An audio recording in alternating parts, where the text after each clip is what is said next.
Up on SBU TV, is cops killing unarmed citizens officially a trend? And find out which historical building at St. Bonaventure is being shut down.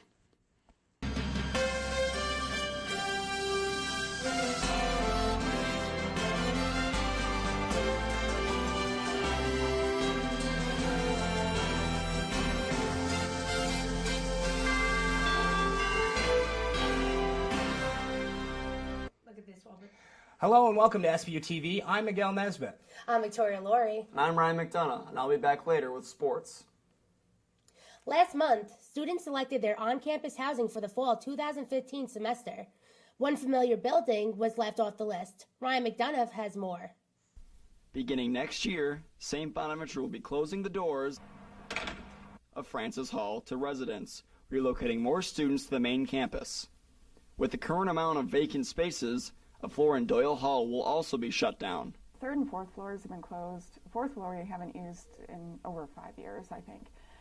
Third floor we stopped using 2 years ago. And so the second floor is the only one that has been used. It houses about 50 students, 55 students. We know that we have way more than that open spaces on main campus. Well, there will be no residents living here next year, but several faculty offices here at Francis Hall will still remain. The status of the Francis Dining Hall, however, is still uncertain. Francis ended up being populated significantly by students who transferred in or who decided to, reapply to the university. So that was another thing that contributed to the closing of the building. This is a business decision that we needed to make to consolidate our spaces, to recognize some cost savings from not having a whole building open for 50 people that live on a single floor. With SBU TV, I'm Ryan McDonough. Townhouse 26 was also left off of the list for potential housing options for students next school year, but Gonzalez hopes to open the apartments for transfer students. Many students will graduate this May and have more than finding a job to worry about. Tanner Jubenville reports. Next month, roughly 500 Bonnies, myself included, will join the millions of other college graduates as we'll enter the Riley Center as students for the last time and leave as graduates.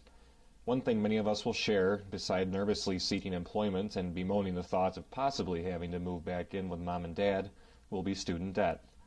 According to the Institute of College Access and Success, the average student leaving Bonaventure will carry with them an average debt of nearly $27,000, about $2,000 below the national average. To find out a few tips on how to keep my student loans from becoming a lifelong problem, I sat down with Dr. Giles Boothway of the St. Bonaventure School of Finance. Always pay the minimum. Never spend more than 10% of your credit, okay? And try and pay it off within the month. Dr. Boothway also said that one easy way to avoid a lifelong burden of student debt is to simply choose a major where you'll be able to see a return and pay off your loans. Student loans in America account for about 6% of the nation's debt. And while that may not sound like much, bear in mind that the overall debt is $17.6 trillion, meaning Americans owe $1.2 trillion just for student loans. With so many people and so much debt just from trying to buy a college education, it really has me wondering just what the true cost of achieving the American dream really is. For SBU TV, I'm Tanner Jubenville. For other tips and information regarding student debt, log on to www.ticas.org. Back to Victoria. What if I told you that more African Americans were killed by police officers in 2014 than died on 9/11? And it happened again, this time in South Carolina, CNN reports. Police said the situation started with a traffic stop, broken taillight. They said the driver ran away, a foot chase, a struggle. The officer radios in. 320, shots fired. Subject get down. He grabbed my taser. Whatever prompted a passerby to start recording, that person only catches the violent end on video. A man shot as he runs away. 50-year-old Walter Scott would die there. His family believes this video changed everything. The person who filmed the video is a hero. If there wasn't a video, would we know the truth? or would we just go on what was reported earlier? But we do know the truth now. Police had said Scott tried to take the officer's taser. The video shows something fall to the ground as Scott breaks away. Over the weekend, an attorney for the officer released a statement adding that Slager had felt threatened. The video now shows him opening fire as Scott runs away. That attorney says he no longer represents the officer. Slager appeared in court yesterday, having been arrested and charged with murder. The Justice Department says the FBI has opened its own investigation. I don't think that all police officers are bad cops, but there are some bad ones out there. And I don't want to see anyone get shot down the way that my brother got shot down. Right now, Scott's family is asking for prayers. I'm Andrew Spencer reporting. According to KilledByPolice.net, over 1,000 American citizens had their lives taken by cops in 2014. That's a pretty alarming statistic, Miguel. It really is, Victoria, and because of this story last week, I talked to several students and members of faculty here on campus to get their reactions. What started as a routine traffic stop for a broken taillight turned into a brutal homicide of an unarmed 50-year-old man. According to USA Today, from 2005 to 2012, on average, a black person was killed by a white police officer twice a week. Since then, Michael Brown, Eric Garner, Yvette Smith, Jonathan Farrell, and others have experienced lethal force used by law enforcement. Throughout the country, thousands have gathered to protest against this use of brutality, while others have pleaded that these officers be relieved of duty and reprimanded heavily for their actions. This past week, several students and a professor at St. Bonaventure University were willing to shed some light on this controversial topic. It's extremely troubling. It looks like you've got a rogue cop who's just making his own decisions on the spot as to who he thinks should live and who he thinks should die. And you have to, I would assume, that race plays a part in it. Sophomore David Bryant said that it's clear the officer in North Charleston ignored standard procedure. I think it's pretty clear that there was some sort of brutality or some sort of disregard in protocol. Although he believes the officer made a poor decision, senior Dave Hamill thinks that police are sometimes misjudged. I think that video is pretty clear on what was done wrong there. You can't blame all cops for stuff like that. That's a misjudgment. Apparently that guy just wasn't meant for the job. I still have a very general idea that the police officers, for the most part, are good people and that they do their job to the best of their abilities. In the cases involving brutality, to determine who is at fault, Dr. Robbins believes that police officers should wear attachable cameras on their protective vests. There needs to be things like the personal cameras on the police officer's body so that we'll know what happened, so that police officers who are innocent are understood to be innocent and those who are guilty are clearly understood and seen to be guilty. Senior and aspiring policeman Jordan Hall hopes to see police officers, including himself, receive more respect in the future. I would love the idea of people being positive towards cops again, and maybe I can make a difference, not in a superhero way, but in a way where people feel more positive than negative about a cop. For SBU TV, I'm Miguel Nesbitt. According to the Washington Post, an African-American man is killed every 28 hours. The man responsible for the Boston Marathon bombings back in April of 2013 has been tried. CNN's Andrew Spencer says more. According to his attorneys, Johar Tsarnaev stands ready to be held accountable for his actions.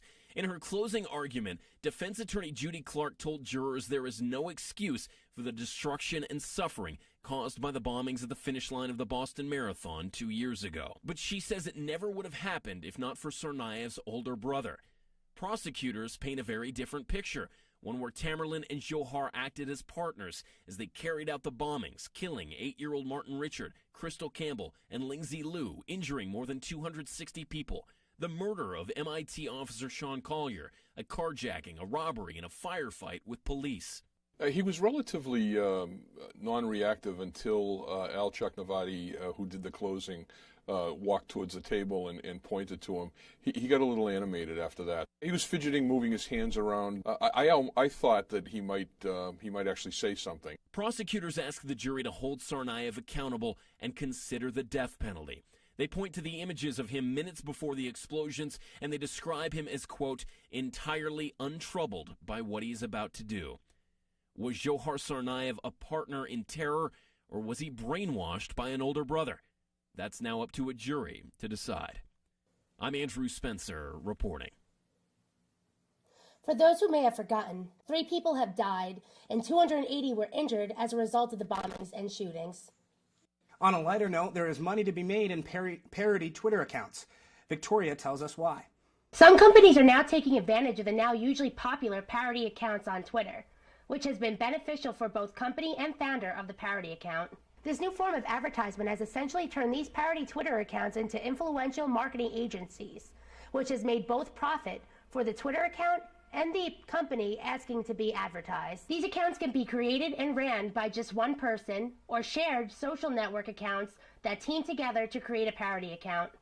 Once an account becomes popular enough, companies are willing to pay founders to promote content that they wish to be advertised. I think it's a great approach from the founder of a Twitter account because they're taking their wit and their personality and they're expressing it in a profitable way.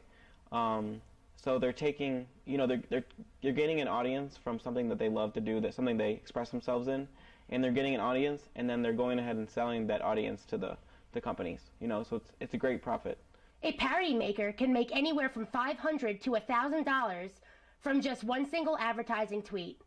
Who knows how much more established brands might be willing to pay for an account that can reach 13 million impressions on Twitter. It's a good approach for the companies because then the company looks like they actually have interest in the parody account too. So it's kind of like, oh, since they like this parody account, that means that I'll go buy their brand. So it's kind of like a brand awareness.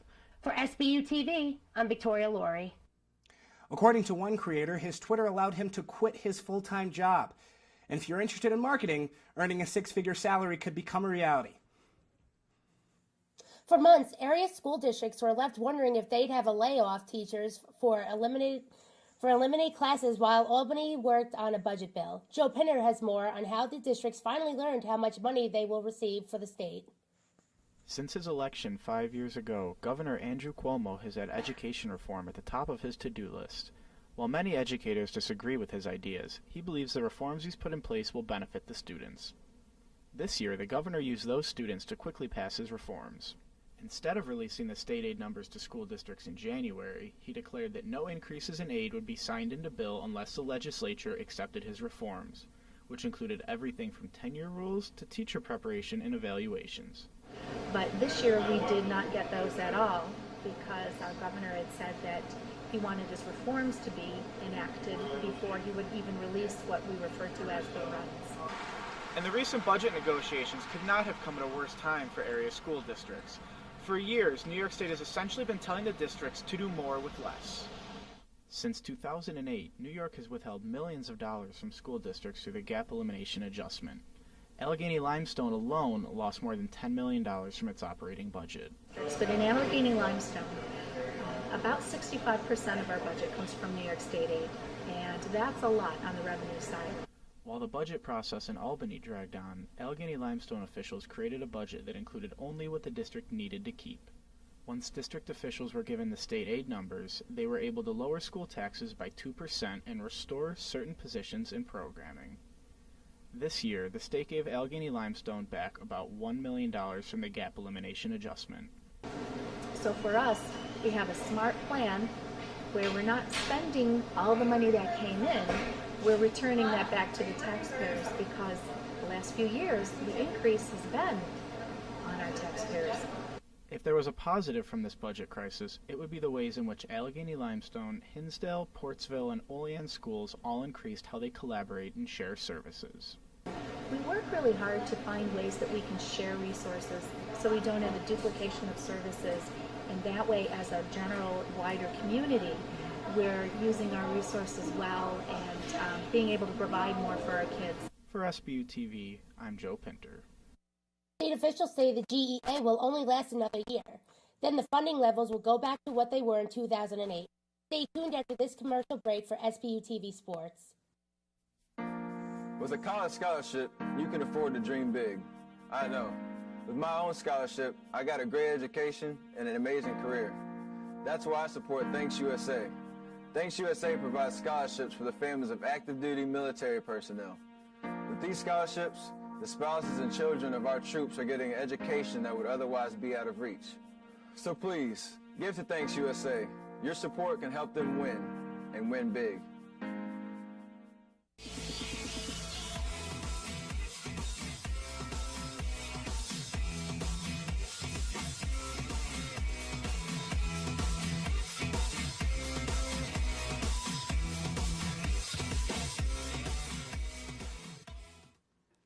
Hi, welcome back to SBU TV. I'm Ryan McDonough with a look into your sports world.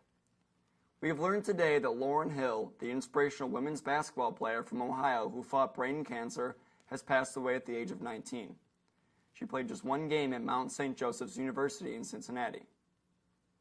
Last fall, St. Bonaventure shooting guard Jordan Gathers was rehabbing from off-season hip surgery. By the end of December, the senior captain went from watching the games on the bench to no longer being a member of the team. On Kloof. Gathers for the win. Count it. It's over. This is the last memory Bonnie's fans have of Gathers as a 6'3" guard hit this buzzer beater to lift the 9th-seeded Bonnies over the #1 overall seeded St. Louis Billikens in the quarterfinals of their last year's Atlantic 10 Conference tournament. As a freshman, the Los Angeles native was a contributing starter on the Bonnies' 2012 A-10 championship team. With 1 year of eligibility remaining under his belt, Gathers was sought after by numerous big-time Division I programs. Last week, Gathers made his new home official, announcing on social media that he'll be attending Butler University. He posted a picture on Instagram of the Hinkle Fieldhouse, the home of the Bulldogs. Gathers played in 91 games over 3 seasons for the Bonnies. As a junior, he averaged 8.2 points, 2.5 assists, and 2.2 rebounds per game for the Bonnies, while being known as one of the top perimeter defenders in the conference. In an over-the-phone interview, Gathers told SBU TV's Michael Lafredo that, quote, "It feels great to be a Bulldog, but I will always be a Bonnie." Next season, Gathers will wear number 2 for the Butler Bulldogs. Gathers won't be the only player taking his talents elsewhere next season. The Bonnies will have some roster spots to fill in the coming weeks, as 3 other players have decided to leave the program. Sophomore Xavier Smith, redshirt freshman Jalen Adams, and junior Akeem Alston will look to transfer to other institutions. Adams played in 14 games this season and scored a total of 24 points. Smith played in 12 games and scored 5 points and grabbed 15 rebounds. Alston came off the bench for the majority of the season until starting point guard Jay Adams suffered a season-ending injury. Alston averaged 2 points per game and had 42 assists on the season. The team now has 5 available scholarships for the spring signing period, which runs from April 15th to May 20th. After Michael Vick's dog fighting ring was brought to the public attention in 2007, people all over thought the animals were doomed. A recent article gave the story a positive twist this week. In honor of Dog Fighting Awareness Day, BarkPost.com checked up on some of the Victoria dogs. Each of the dogs featured were adopted by Best Friends Animal Sanctuary. Dogs like Cherry, who the public said were inherently evil after the scandal, now play with other dogs on the show Dogtown. But Cherry isn't the only success story. Another one of Michael Vick's dogs, Handsome Dan, now has a dog rescue named in his honor and has received the 2014 Barky Award for Best Dog on the Internet. BarkPost said they wanted to release the article to prove that dogs, even with the worst of backgrounds, deserve a second shot at family life. For more information on the Dog Fighting Awareness Day, visit BarkPost.com. And that will do it for us here at SBU TV. I'm Ryan McDonough. I'm Victoria Laurie. And I'm Miguel Nesbitt. And before you change the channel, check out the newest episode of the Wlfpack Report.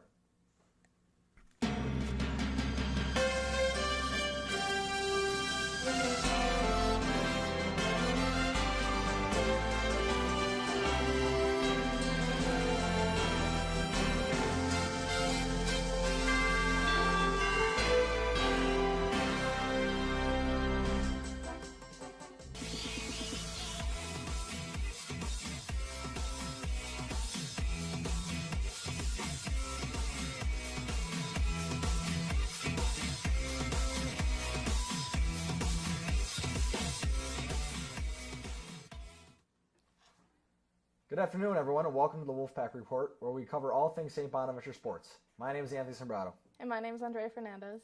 The St. Bonaventure baseball team traveled north to Niagara for a doubleheader on Tuesday. The first game was dominated by the Bonnies. They scored 4 runs in the first inning. Dylan Dunn and Thad Johnson tallied 2 hits, and Dunn added on 3 RBIs. Brandon Schlim pitched 6 strikeout innings and got his first win of the season. St. Bonaventure won 7-3. For the second game, the two teams entered the 7th-inning time at 3. The game ended in a tie due to darkness. This is the second time this season a St. Bonaventure-Niagara baseball game finished in a tie due to darkness. Dylan Dunn and Thad Johnson also had 2 hits this game. The Bonnies are 11-9-2 on the season and head to UMass for a 3-game weekend series. The St. Bonaventure women's lacrosse team hosted Binghamton Tuesday afternoon. St. Bonaventure started off strong with an early goal thanks to Michaela Price. Then a Binghamton free position shot by Kaylin Williams tied the game at 1.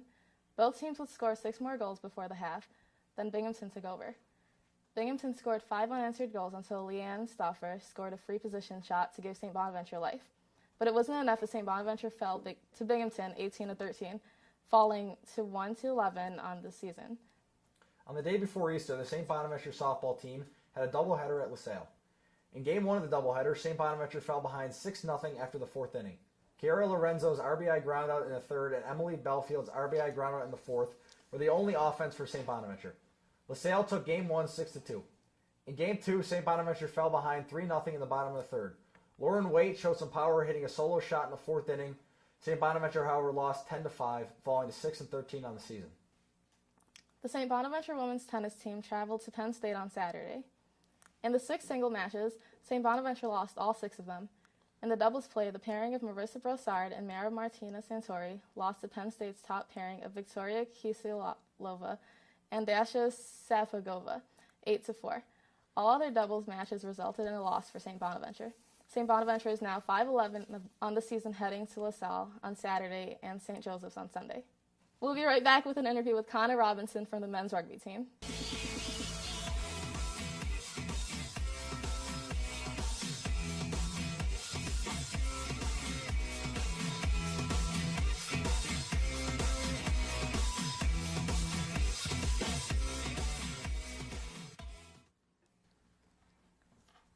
Welcome back. Here with me now is Connor Robinson, a sophomore on the St. Bonaventure University rugby team. How's it going, Connor? Good, thanks for having me. Yep. So, Connor, when did you start playing rugby? I started playing rugby in 8th grade in Syracuse for the Syracuse Silverbacks youth team. Nice. Was this in... Damn. Sorry. Okay. So was rugby the main reason you came to Bonaventure? Yeah, it was one of the main reasons. So how did you find out about the rugby team here? The coach that coaches here, Clarence Picard, was a coach for the U19, U17 All-Stars for Western New York. So he coached me when I played for the U17s. Oh, wow, that's pretty cool. So what's it like on the rugby team? Like, what's the team environment like? It's great. There's a lot of good guys on the team, and it's like a very welcoming brotherhood. It's great. I can say that I'm friends with everyone on the team. Nice. What was the transition like from high school to playing on a college team? It's a lot more intense. There's a lot more fitness element involved, and you're playing with players that have been playing for more than just, a few years. So there's a lot of talent out there. Okay. So you've been on the team for quite some time now. So what are your expectations for the rest of the season? We have a couple tournaments left, and I'm hoping we do really well. Expecting to do well, and there's a tournament this weekend actually that I'm excited to play in. Nice. So is this the one you were looking forward to most, or is there one that you're really expecting a lot out of? This is a big one, but in 2 weeks, the weekend of the 25th, 26th of April, is Virginia Beach. So I'm looking forward to going down there. Well, that sounds like a lot of fun. Well, Connor, good luck at this week's game. You guys have a game this weekend at Notre Dame tournament, right? Yep. So good luck on everything with that, and good luck to you and your team. Okay, we'll be right back. From Andrea and I and everyone here at the Wlfpack Report, have a good day and go Bonnies.